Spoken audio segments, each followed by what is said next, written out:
네, 주말에 만나보는 연물리의 비밀노트 지금부터 이어가도록 하겠습니다. 자, 이번 주도 이슈 정리해보고요. 또 뭐 특별한 흐름들이 있었다면 좀 정리해보죠. 환율도 조금 변동성이 큰 것 같아서요. 네, 일단 이제 이번 주에 드디어 코스피가 이제 2,800을 돌파는 한번 했는데 좀 금요일이 좀 아쉬웠죠. 금요일 날 또 미국 증시가 좀 흔들리다 보니까 좀 다시 좀 밀리는 모습이 나왔고 네. 코스닥은 좀 아쉬웠던 것 같아요. 코스닥은 상승장에 전혀 동참을 못하면서 바이오나 이제 2차전지가 부진하면서 약세를 좀 계속 이어갔습니다. 그래도 코스피 쪽은 삼성전자가 좀 너무 늦었지만 좀 뒤늦게 다시 한번 8만 맞아요. 전자 이제 돌파하면서 아슬아슬. 예, 그래서 이제 2,800 돌파하는데 힘이 됐고 또 대형주들 쪽으로 외국인 매수가 좀 많이 쏠리면서 일단 코스피 쪽 분위기는 뭐 이번 한 주는 좀 괜찮았다라고 말씀드리고 싶고 미국에서는 엔비디아가 뭐니 해도 가장 화제였던 게 한때 시가총액 이제 1위까지 좀 등극을 해버렸잖아요. 그래서 애플과 마이크로소프트를 제치고 1위에 올라선 게 좀 굉장히 특징적이었고 그리고 중국의 소매 판매가 좀 잘 나왔고요. 다만 이제 미국 쪽의 소매 판매는 조금 부진해서 이제 이 양국 간의 약간의 이제 소비 경기가 조금 이제 바뀌는 거 아닌가 하는 그런 얘기들도 나오고 있는 것 같습니다. 네. 그리고 이제 방산주들이 좀 이번 주에 특히 좀 강했던 게 루마니아 수조 기대감이 좀 있었던 것 같더라고요. 그래서 좀 강세를 보였고 그 다음에 이제 포항의 영일만 관련된 이제 기업들의 주가도 뭐 끝없이 오르는 것 같아요. 왜냐하면 이제 거기 동해가스전 뭐 네. 시추를 이제 앞두고 있다 보니까 시장에서는 계속 기대감이 좀 붙고 있고 그러나 이제 증시보다는 조금 이제 이건 우려도 좀 되는 게 원달러 환율이 좀 계속 올라가고 맞아요. 있어가지고 1,390원도 넘고 이제 1,400원까지도 이제 눈에 보이는 그런 상황인데 미국이 앞으로 금리를 인하할 것도 같고 어쨌든 이제 비미국 경기가 좀 좋아지는데도 이렇게 달러가 강한 이유는 일단 스위스가 또 금리 인하를 했거든요. 그러니까 유럽이 지금 미국보다 먼저 금리를 하니까 미국 달러가 이제 유로화에 비해서는 강할 수밖에 없는 거죠. 어떻게 보면. 그래서 그게 좀 하나의 원인이고 그리고 미국의 대통령이 누가 되든 미국이 계속해서 돈을 풀어서 미국의 공장을 짓게 하는 그런 이제 미국으로 돈이 이제 쏠리게 만드는 네. 그런 정책은 아마 바뀔 것 같지 않다라고 합니다. 그러니까 이제 결국 이게 달러 강세의 근본적인 배경 중에 하나거든요. 그리고 또 한 가지가 우리나라 원화가 또 이렇게 약한 이유 중에 하나는 지금 많은 요새 코스닥 거래 대금이 완전히 줄어버렸어요. 근데 그 이유로 많이 꼽는 게 사람들이 지금 미국 주식으로 좀 많이 가고 있다. 근데 미국 주식으로 가게 되면 달러로 바꿔야 되거든요. 그러니까 이건 결국 달러 수요를 또 올리는 요인 중에 하나니까. 그러니까 우리나라 기업들이 미국에 투자할 때 당연히 달러 수요가 그렇죠. 늘고 또 우리나라 개인 투자분들이 또 미국 주식을 하니까 이것도 역시 달러를 부추기는 거죠. 요즘 미국 국채도 많이 네, 하잖아요. 맞습니다. 그러니까 이제 한국에서 어떻게 보면 한국 투자할 돈 가지고 차라리 이제 미국으로 달러로 가시다 바꿔서. 보니까 한국의 거래 대금은 줄고 있는 거죠, 어떻게 보면. 그래서 이런 부분들이 이제 복합적으로 작용하면서 그래서 달러 강세가 곧 위기다 이건 아니에요. 아, 그러니까 수요에 의한 거다. 그러니까 뭐 세계 경기가 안 좋고 뭐 안전자산 선호 현상이 펼쳐져서 달러가 강하면 악재죠, 당연히. 네. 근데 지금 현상은 그런 현상과는 좀 거리가 별개니까 있다. 환율이 올라간다고 해서 뭐 엄청난 리스크가 있는 건 아닌데 다만 1,400원이 또 올라가게 되면 외국인들 입장에서 이게 환차손이 커지거든요. 그러면은 또 주식을 팔 수도 있는 그렇죠. 요인이 되니까 환율이 여기서 또 너무 올라가는 건 사실 부담은 됩니다. 그래서 계속 다음 주까지도 한번 원달러 환율 좀 경계감 가지고 일단 좀 지켜봐야 되겠습니다. 네. 제일 먼저 뭐 최대 이슈라고 하셨으니까 엔비디아의 시총 1위 등극을 한번 짚어보고 싶은데 이게 그러니까 처음엔 마이크로소프트였다가 그 다음에 애플로 또 이렇게 갔었다가 이제 엔비디아까지 왔거든요. 이게 보면은 엔비디아, 애플, MS가 4조 달러 도달할 거다 이런 분석도 있었는데 과연 누가 먼저 도달을 하게 될까요? 그러면? 일단 이제 엔비디아가 물론 조금 이제 잘 가다가 또 한번 제동이 걸리긴 했지만 이제 미국에서도 엔비디아가 가장 먼저 갈 거로 많이들 보는 것 같아요. 예. 일단 이제 속도가 너무 엄청 빠르긴 빠르거든요. 엔비디아가 시총 1조에서 2조 가는데 262일 걸렸고 2조에서 3조 달러, 이게 3조 달러입니다. 네. 가는데 96일밖에 안 걸렸는데 애플은 2조 달러에서 3조 달러 가는데 1044일이나 걸렸거든요. 그러니까 한마디로 너무나 빠른데 이 빠른 속도를 가능하게 한 건 결국 AI 반도체 시장을 독점하고 있기 때문이고 AI 가속기 시장에서 점유율이 지금 무려 98%니까 예전에 한번 그 얘기 해드렸을 거예요. 이게 그 육상 트랙인데 AI 칩이 이제 경쟁을 하는데 아직은 혼자밖에 안 보인다. 네. 이 트랙 위에 누군가가 좀 와줘야 되는데 그게 안 보이다 보니까 아직까지는 질주하는 것 같은데, 근데 영원할 수는 사실 없지만 아직까지는 경쟁자가 잘 안 보여서 4조 달러 먼저 간다면 좀 가장 먼저 도달하지 않겠나 이렇게 보고 있고. 4조 달러면 얼마예요? 4조 달러면은 5천조가 5천 넘죠. 조. 네, 5천조가 넘는 어마어마한. 진짜 근데 어마어마하네요.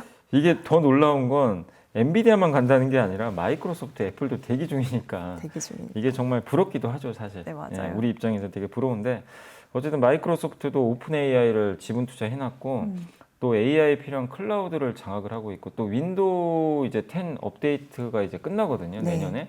그럼 또 새로운 또 윈도우 또 이 교체 주기도 돌아오기 때문에 또 AI 자체적인 뭐 PC라든가 이런 것들도 계속 제공을 하고 있어서 MS의 잠재력도 무시 못하는 거고, 애플은 결국 소비재 기업인데 AI의 이제 최종 종착역은 결국 우리가 이 기기를 가지고 써야 되는 거잖아요.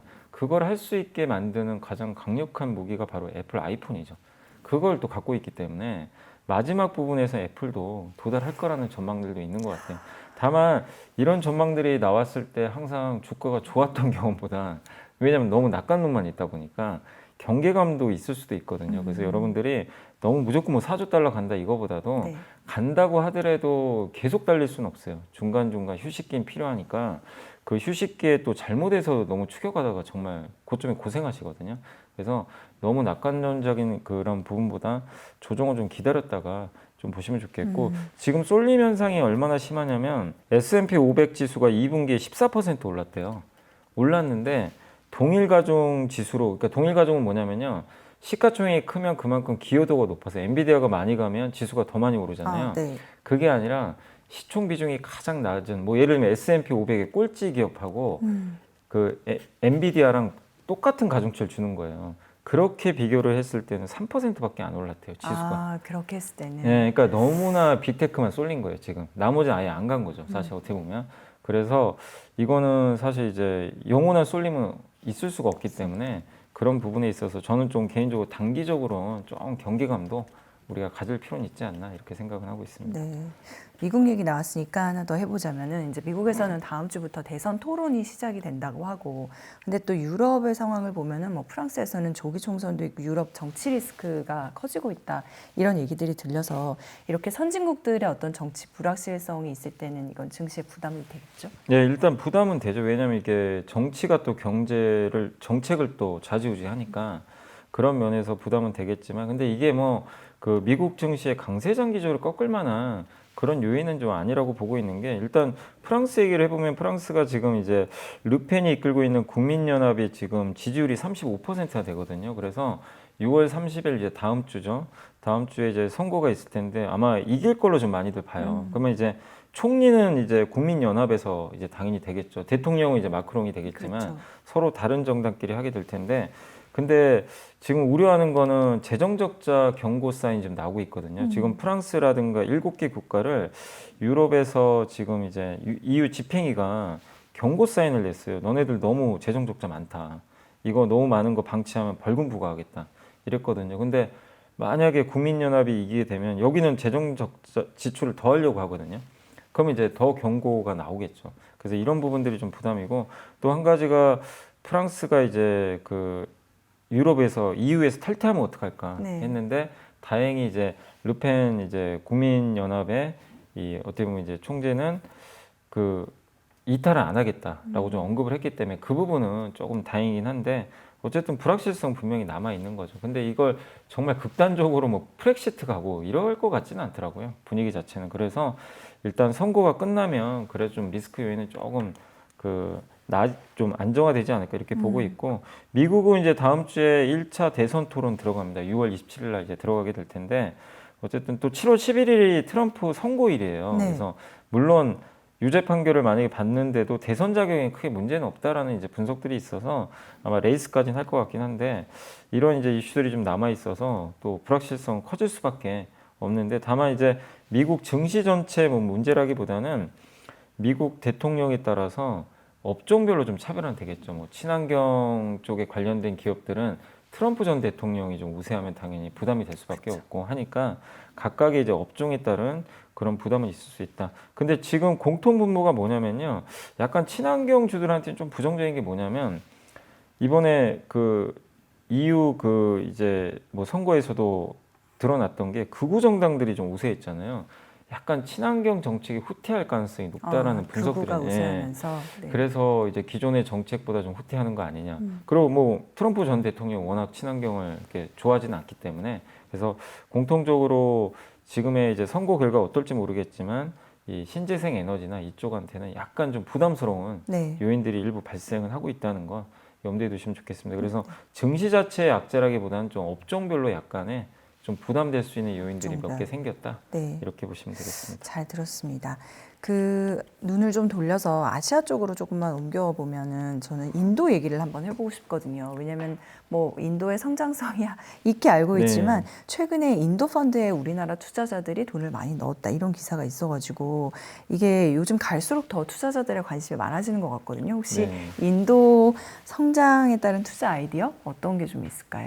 인도가 지금 어떻게 보면 미국하고 비슷해요. 미국에도 막 공장 짓고 돈 들어가잖아요. 근데 인도도 비슷한 거죠. 지금 인도에 최근에 마이크로소프트, 아마존 이런 회사들이 뭐 수조 원 단위의 투자를 하겠다라고 발표를 했고 네. 이미 뭐 구글도 있고 또 거기에 테슬라도 공장을 지을까 말까 지금 고민을 하고 있는 것 같아요. 그래서 인도로 지금 돈이 몰리는데 근데 그 가장 큰 이유가 인도가 어쨌든 인구가 가장 젊잖아요. 예, 젊은 국가고 또 인도의 모디 총리가 어쨌든 외국 기업들한테 되게 좀 우호적이죠. 이제 만약에 여기다 공장을 지어주면 이제 인센티브를 주겠다. 그런 이제 그게 생산 연계 인센티브 PLI라고 하는데 이런 것들을 계속해서 지원을 하겠다라고 또 언급을 했다고 합니다. 그래서 모디 총리의 이런 정책도 외국 기업들한테는 긍정적으로 좀 작용을 하고 있고 또 무엇보다 소비 시장이 커질 거 아니에요. 인구가 네. 많기 때문에 그렇죠. 그러니까 이런 것들을 염두에 두고 이제 옛날에 마치 그 중국에 이렇게 진출했던 것처럼 이렇게 이제 기업들이 적극적으로 좀 나가는 것 같은데 또 이것뿐만 아니라 인도 증시 수익률이 워낙 좋다 보니까 얼마 전에 사상 최고가 갔죠. 그래서 우리나라에서도 인도에 투자하는 펀드들이 한 27개 있고요. ETF가 7개 정도 있는데 22년도 말에 8,898억이었어요. 이게 네. 순자산이. 네. 근데 이번에 지금 순자산이 3.13조 원까지 늘어났대요. 와. 그러니까 이제 인도 펀드로 사람들이 실제로 돈을 굉장히 많이 옮기고 넣고 있는 중국에서 빼는 거죠. 어떻게 보면. 그래서 인도의 성장에 따른 아이디어가 많이 공유가 됐고 그리고 뭐 우리가 상식적으로 생각해도 인도가 앞으로 지금보다는 더 나아질 그렇죠. 걸로 당연히 누가 봐도 그게 볼 수 있기 때문에. 가보면은 정말 느낀다 예, 그러더라고요. 그러다 보니까 이제 돈들이 더 몰리는 그런 흐름인 것 같습니다. 그래서 이 결국 인도 시장에 대한 투자 관심 갖는 건 저는 바람직한데 다만 인도는 직접 투자가 좀 안 됩니다. 예, 직접적으로 뭐 종목을 살 수가 없기 때문에 반드시 간접 투자를 네, 네. 예, 뭐 그렇게 할 수밖에 없어요. 지금 구조 자체가. 그래서 그렇게 하시거나 아니면 또 한 가지 방법은 인도에 진출한 한국 기업들 있잖아요.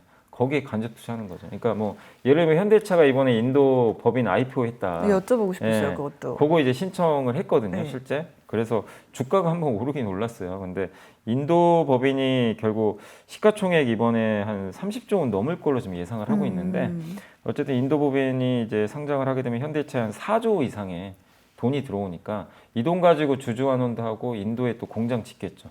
그래서 인도에 같이 진출한 뭐 예를 들면 이거 현대차도 좋지만 인도 공장을 더 증설을 하면 같이 거기 진출한 자동차 부품 회사도 당연히 수혜를 같이 네, 받겠죠. 네. 아. 그래서 인도의 비중이 높은 그러니까 대표적인 회사 몇 개만 말씀드리면 인도 법인 매출 비중이 높은 게 화신하고 네. 서현이와 성우하이텍, SL 이런 기업들이 좀 인도 비중이 높은 편이거든요. 그래서 주가가 좀 오르긴 올랐어요. 최근에 이제 이 이슈 때문에. 그거 보고. 그래서 이런 부분도 있고 또 롯데 웰푸드 같은 기업은 인도에 지금 빈가 공장을 네. 이미 와. 지금 증설을 하고 있기 때문에 2017년도에 인도에 한 몇 위권인지 모르겠는데 한 빈가에서 인수해 버렸어요. 그래서 이제 현지 진출. 근데 왜 이렇게 자꾸 현지 진출을 하려고 하냐면 인도는 기본적으로 좀 그 외국산 제품은 좀 관세를 부과시켜요. 근데 거기에 공장을 지으면 이제 그럴 관세를 부과받을 이유가 없잖아요. 그래서 아마 현지화를 하는 게 훨씬 더 유리하다 보니까 그렇구나. 기업들이 많이 진출하고 뭐 LG전자 공장도 있는 걸로 알고 있고 그래서 우리나라 기업들이 이미 예전부터 현지에 진출했는데 시장이 안 열렸었어요. 그동안은 잘. 근데 이제는 점점 열리기 시작하니까 네. 거기 또 한류도 있고. 맞습니다. 워낙 우리나라 또 콘텐츠 인기도 많고 맞아요. 한국에 좀 우호적인 반면에 중국과는 또 사실 안 별로 좋죠. 사이가 안 네. 좋으니까 이거 역시도 한국한테는 좀 유리하게 작용하는 거죠. 그래서 인도에 대한 투자 아이디어도 계속해서 이거를 뭐 짧게 보지 마시고 긴 호흡으로 한번 고민해 보시면 또 좋을 것 같습니다. 그러면 뭐 ETF나 펀드 같이 그런 간접 투자도 지금으로서는 타이밍이 나쁘지는 않은. 근데 이거를 지금 최근에 올랐잖아요. 네. 그러니까 여기서 뭐 내 전 재산을 다 하면 안 되겠죠, 당연히. 중간중간 저번에 인도 모디 총리가 압승을 못 했잖아요. 그래서 한번 주가가 급락을 하더라고요. 근데 그럴 때 좀 투입을 하시면 어떨까? 그런 일은 또 나올 수도 있기 때문에. 또는 적립식 같은. 예, 아니면 이제 매월 하시는 그렇죠, 거죠. 예, 진짜 매월. 계속. 보통 퇴직연금 그렇게 많이들 하시잖아요. 그러니까 그런 건 좋죠. 뭐 오르든 내리든 상관없이 매달 들어가는 거니까. 그러니까 차라리 그런 방식으로 인도의 간접 ETF를, 그러니까 ETF나 펀드를 네. 투자해 나가시는 건 좀 합리적이라고 생각합니다. 네. 자, 그다음에 IEA, 이 국제 에너지 기구라는 곳이 원유 시장에 대해서 다소 보수적인 전망의 보고서 발표했다, 이런 소식도 있었거든요. 근데 원래 저희가 이제 유가가 좀 안정화되고 있다, 그런 얘기를 불과 얼마 전에 네. 나눴었기 때문에 이게 최근 상승하고 있는 이런 거는 좀 일시적이다, 이렇게 봐도 될까요? 왜냐하면 이제 보통 3분기까지 이제 7, 8, 9월까지는 보통 이제 또 냉방 시즌도 있는 데다가 에어컨 같은 거 많이 해야 틀죠. 되고, 또 미국은 드라이빙 시즌 들어가잖아요. 그러니까 이제 휘발유 소비가 많거든요. 그래서 보통 이제 성수기예요. 원유 또 성수기인데 그러니까 지금 감산을 하고 있는데 이 감산 규모를 줄일 거예요. 앞으로 줄이는데 그럼 공급이 늘겠죠. 그거 언제부터 줄이냐면 10월부터 들어가요. 10월부터 시작을 하니까 아직 좀 시간이 남아 있어요. 그래서 일시적으로 유가는 반등할 가능성이 있다라는 분석들이 많이 나옵니다. 그래서 지금 유가 상승은 나오는 건 당연한 건데 이게 지속성이 있을 거라고 보지는 않는 분위기들은 많은 것 같아요. 그래서 아마 시기적으로. 여름까지는 조금 유가 강세는 더 나올 수 있다. 근데 이게 뭐 유가가 뭐 $90 넘고 이러기는 좀 현실적으로 쉽진 않은 거죠. 근데 이 국제 에너지 기구는 어쨌든 원유 시장에 대해서는 중기적으로 좀 보수적으로 보고 있는 게 2030년이 되면 원유 수요가 1억 6천만 배럴 근처에서 아마 정점을 찍을 것 같다. 지금 1억 2천만 배럴 정도 되거든요, 수요가. 그러니까 조금씩 늘다가 6천만 배럴 정도 되면 정점 찍고 이제 꺾인다. 그렇게 보는 이유는 전기차도 판매가 늘어날 거고 기존 차량도 연비가 개선되기 때문에 원유를 예전보다는 조금 휘발유를 덜 넣는 거죠. 예, 그런 부분도 있고 중동의 발전용 석유 사용도 감소하고, 왜냐하면 신재생 에너지로 좀 바꿔가니까 이런 부분들도 있기 때문에 결국에 또 중국 경제도 계속 그 신재생 에너지 쪽으로 점진적으로 변화하고 있잖아요. 그래서 결국엔 세계 석유 수요는 증가세가 둔화할 것 같은데 공급은 는다는 거죠. 오펙만 느는 게 아니라 비오펙 지역에서 미국이나 가이아나나 이런 데서 계속 공급을 앞으로 증산을 해서 늘릴 수가 있다 보니까 결국 원유에 대한 이제 공급 과잉은 올 가능성이 높다, 이런 전망입니다. 그래서 지금 뭐 원유의 공급 과잉이 아니라 결국에 원유의 이제 그 정점은 이제 다가온다, 이런 좀 전망이에요. 그리고 이런 전망이 맞다면 원유가 어쨌든 예전처럼 막 그 고공행진하기는 좀 쉽지 않을 걸로 보고 있고, 다만 오펙은 반발을 했습니다. 오펙도 바로 보고서를 냈거든요. 무슨 소리냐? 매년 400만 배럴 넘는 수요가 증가해서 2045년까지 석유 수요 상승한다. 그러니까 이제 각자 이해관계가 다른 거죠. 국제 에너지 기구라는 거는 여기에 원전도 있고 되게 다양한 에너지들이 포함되어 있는데, 그러니까 종합적으로 보고 있겠죠. 근데 오펙 입장에서 당연히 유가가 올라가야 좋거든요. 그래서 이제 오펙은 또 반박하는 보고서를 냈는데 누구 말이 맞을지는 사실 모르지만, 근데 우리가 합리적으로 생각해도 어느 시점에서는 원유 의존 경제는 결국엔 그렇죠. 소멸할 쇠퇴할 가능성이 수밖에 있거든요. 없- 예. 그러니까 그 시간이 지연될 수는 있어요. 그래서 지금 당장 뭐 고점이라는 건 아니지만 결국 어느 시점에선 원유 의존도는 분명히 축소될 가능성은 높기 때문에 한번 여러분들이 이런 내용들은 잘 한번 그 지켜보시면 좋을 것 같습니다. 네, 이렇게 서로 다른 의견의 두 가지 보고서가 상충하면 진짜 약간 생각해보는, 네, 또 그럴 때 또 이사님의 의견을 여쭤보기도 하고 흥미롭습니다.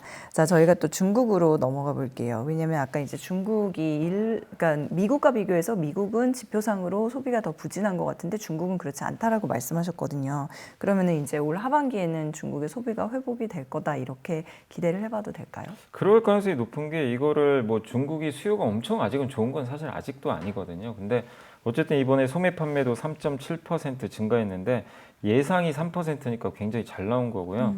특히 소매 판매에서 증가했던 항목도 괜찮아요. 화장품, 가전제품, 통신기기가 모두 다 두 자릿수 이상 성장을 했습니다. 그래서 실제 사람들이 이제 돈을 지출을 하고, 특히 가전제품이 12.9% 늘었다는 건 이구안신 정책이라고 가전제품 바꿔주잖아요. 맞습니다. 요게 이제 효과를 좀 보고 있다라고 보시면 되겠고, 그 블룸버그에서도 중국 가계가 지난 몇 년간 정부가 계속 노력을 안 한 건 아니거든요. 부양책을 쓰긴 썼어요. 근데 돈을 안 써요. 이 중국 사람들이 지금 저축만 하고 이제 일자리도 줄고 하니까 미래가 잘 이제 불투명하다 보니까 저축을 많이 했는데 근데 어쨌든 이번에는 자기 돈을 쓰기 시작한 거죠. 그래서 그 블룸버그에서도 이번 수치는 굉장히 고무적이다라고 좀 언급을 했다고 합니다. 그리고 중국은 어쨌든 최근 정책이 다른 거보다 소비 부양에 좀 집중을 좀 많이 하고 있거든요. 그러니까 그동안 3년 동안 부진했던 소비를 살리는 게 일단 우선순위다. 그러니까 왜냐하면 중국 인구가 엄청나잖아요. 여기 내수가 망가지면 중국이 아무리 수출 잘하고 그래봐야 한계가 있죠. 그러니까 우리나라 같은 경우 내수 시장이 점점 이게 좁아지다 보니까 결국 수출 안 할 수가 없는 상황인데 중국은 내수 규모가 엄청난 시장인데 그렇죠. 이 시장 자체가 계속 쪼그라들면 중국 경제의 타격은 당연히 불가피하거든요. 그래서 시진핑 주석도 이걸 명확하게 알고 있기 때문에 아마 정책적으로 만약에 또 뭔가 지표가 부진하면 더 센 정책들이 또 나올 수도 있어요. 그래서 아마 저는 올해 하반기 가장 큰 또 이슈 중에 하나로 중국의 소비 회복이라고 저는 좀 보고 있거든요. 네. 거기에 계속 포커스를 맞추고 보는 거는 저는 괜찮다라고 생각을 하고 있습니다. 네. 이 중국과 관련해서는 이제 다음 달에 삼중 전회 이런 게 열리는데 여기서 새로운 지도 이념 이게 신품질 생산력이라고 하더라고요. 이게 어떤 의미가 있을까요? 근데 저도 이거 기사 보고 좀 깜짝 놀랐던 게 아직 이게 7월이니까 채택이 된다고는 아직은 뭐 우리가 100% 확정 못하지만 일단 이제 외신에서 보도가 나왔기 때문에 가능성은 좀 있는 것 같아요. 뭐냐면 덩샤오핑이 이제 중국의 덩샤오핑이 자본주의를 거기다 이제 대입을 해가지고 중국 경제를 어쨌든 성장시켜 버렸잖아요. 막 수출 개방하고 그리고 미국도 사실 좀 약간 덩샤오핑 도와주기도 했죠. 그래서 WTO 체제에 가입을 해가지고 엄청난 고성장을 했고 근데 그때 덩샤오핑의 정책 중에 하나가 이제 미국을 자극하지 않는 거죠. 그게 이제 흔히 도강량이라 그러죠. 도강량이가 어둠 속에서 이제 실력을 기르는 거죠. 그러니까 내가 실력 기르는 걸 감추고 있는 거죠. 그래서 옛날에 이제 삼국지 그에서 나온 고사성어라고 하는데 유비가 일부러 조조 앞에서 바보짓 했잖아요. 자기는 실력이 좋은데 일부러 못난이 역할을 한 거죠. 그랬다가 이제 나중에 독립해가지고 이제 그 서로 또 경쟁을 했는데 그렇게 했는데 시진핑 주석은 2013년도에 집권하고 나서 바로 중국몽을 외쳐버렸어요. 뭐 중국이 세계 1등 할 거다. 네. 그러니까 미국을 사실 좀 자극을 한 거죠. 그래서 도강량을 깨버렸거든요. 근데 이번에 나온 뉴스를 보니까 다시 도강량으로 돌아가겠다. 그러니까 미국 약간 눈치를 보는 것 같아요. 그러니까 너무 강하게 갔다가 지금 중국이 어쨌든 좀 코너에 좀 몰리고 있잖아요. 그래서 조용조용하게 하겠다는 거죠. 그러니까 미국과 경쟁을 안 하겠다는 게 아니라 이제는 드러내지 않고 하겠다. 자극하지 않고. 그러니까 마치 이제 미국 위에 있는 것처럼 계속 하다가 어쨌든 지금 미국과의 갈등은 점점 심해지니까 그래서 신품질 생산력이라는 건 결국 그런 거라고 보시면 될 것 같아요. 첨단 지방정부 중심으로 중앙정부가 중심이 아니라요.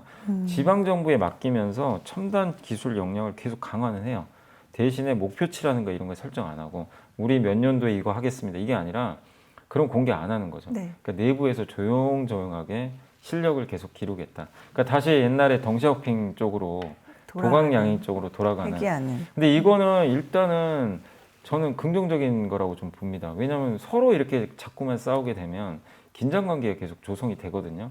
근데 이 얘기는 뭐냐면 아까 제가 말씀드린 중국이 지금 소비가 회복되고 있잖아요. 이거랑 일맥상통하는 게 중국이 실력을 더 기를 때까지 내실을 더 다지고 싶은 것 같아요, 지금. 그러면 더 내수에 집중할 수도 있거든요.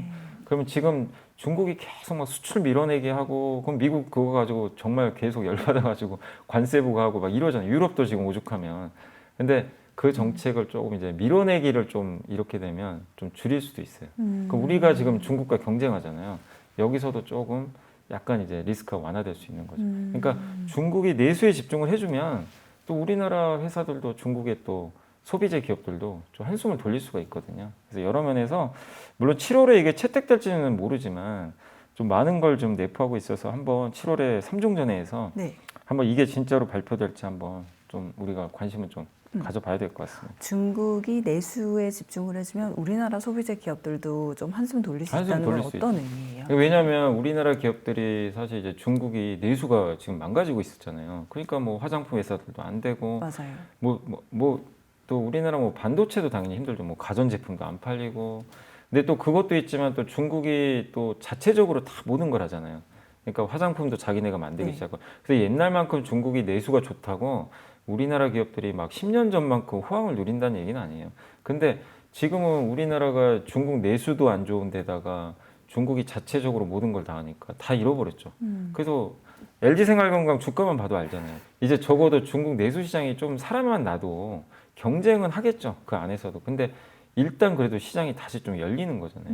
그러면 숨통이 좀 트이는 거죠. 그런 근데 의미에서. 그런 관점에서 좀 나아지지 않을까 네. 이렇게 보고 있습니다. 알겠습니다. 자, 그다음에 어떻게 보면 이게 이제 오늘의 되게 중요한 질문 중에 하나였는데 아까 이제 앞서서 어떤 환율 얘기도 해주셨지만 그 달러의 방향과 함께 이제 금도 조금 추이가 궁금하더라고요. 그게 그럴 만한 게 이제 세계 각국의 중앙은행이 금 보유량을 늘릴 거다 이런 예상이 나왔고, 그다음에 사우디가 원유를 달러로 결제하는 거를 페트로달러라고 하는데 이 페트로달러를 폐지하겠다. 이렇게 되면 당연히 달러는 더 위상이 약화될 거라는 전망이 나올 수밖에 없잖아요. 네. 그래서 이것도 한번 여쭤보고 싶습니다. 물론 이것도 되게 크게 보셔야 되는 게 당장 영향을 주는 건 아니겠지만 달러 위상이 약화되는 건 좀 불가피할 수밖에 없는 것 같아요. 일단 왜냐하면 세계 각국의 중앙은행이 원래는 신흥국들은 점점 미국의 국채보다는 달러보다는 금으로 많이 바꾸고 있거든요. 이미 중국은 많이 그런 걸 했죠. 그래서 금값이 강했는데 이번에 설문조사를 선진국 중앙은행 대상으로 해봤어요. 네. 금협회가. 근데 앞으로 5년 동안 그 중앙은행이 선진국 중앙의 60%가 금 비중을 높이겠다. 그 얘기는 뭐죠? 달러를 줄이겠다는 얘기예요. 그래서 금으로 좀 대체한다고 했고 1년 안에 그러니까 이제 그 선진국 중앙은행의 13%가 내년에 바로 금 보유량을 늘려버리겠다. 이렇게 또 언급을 했다고 합니다. 그래서 그동안 중국 같은 이제 이런 신흥국에 집중됐던 이런 금 수요가 점점 선진국 중앙은행은 또 돈이 굉장히 많거든요. 그러면 이걸 조금이라도 바꿔가면 달러엔 좀 타격이 불가피한 거죠, 네. 사실은. 그래서 신흥국 중앙은행뿐만 아니라 이제 선진국까지도 여기에 동참할 가능성이 높아졌고 전 세계 외환 보유고 비중에서 달러 비중이 지금 3분기 연속 좀 감소를 하고 있다고 합니다. 그리고 아마 선진국 중앙은행도 이런 걱정들을 하고 있을 거예요. 지금 미국 경제 너무 좋고 다 좋은데 한 가지 걱정은 미국 정부가 돈을 너무 많이 풀고 있잖아요. 막 재정 지출하니까 저거 나중에 문제 생기면 어떡하지? 이제 그 걱정도 사실 하거든요.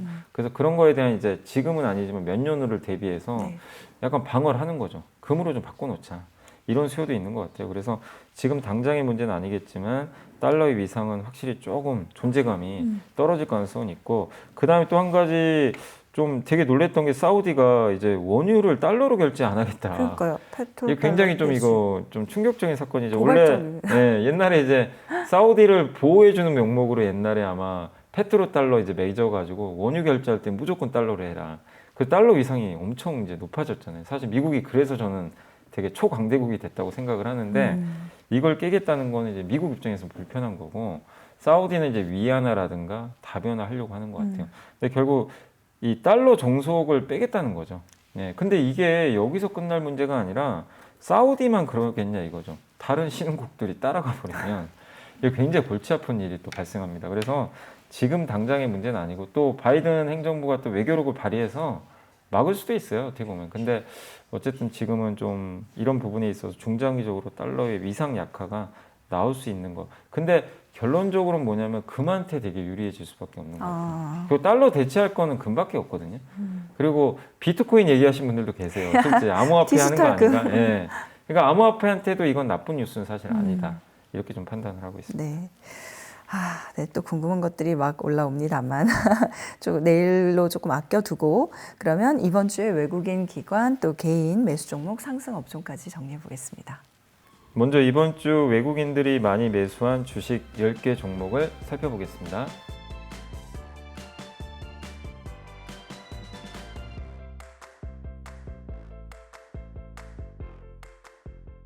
이번에는 기관들이 이번 주에 많이 담은 10개 종목을 알아보겠습니다.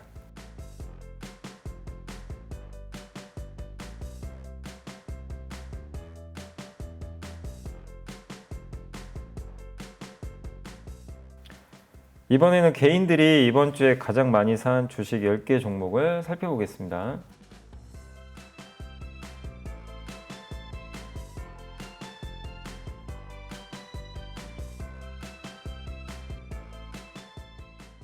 이번에는 이번 주 상승한 10개 업종을 살펴보겠습니다.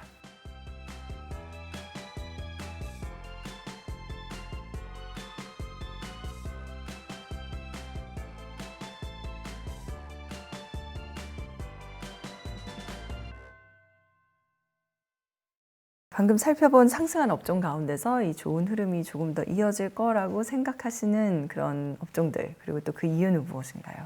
반도체 대표주가 이번 주에 굉장히 좋았거든요. 근데 사실 여기에 반도체 대표주가 3개예요. 그 업종으로 보면 그 삼성전자, SK하이닉스 그리고 DB하이텍이 있어요. DB하이텍이 우리나라 이제 파운드리 회사거든요. 네.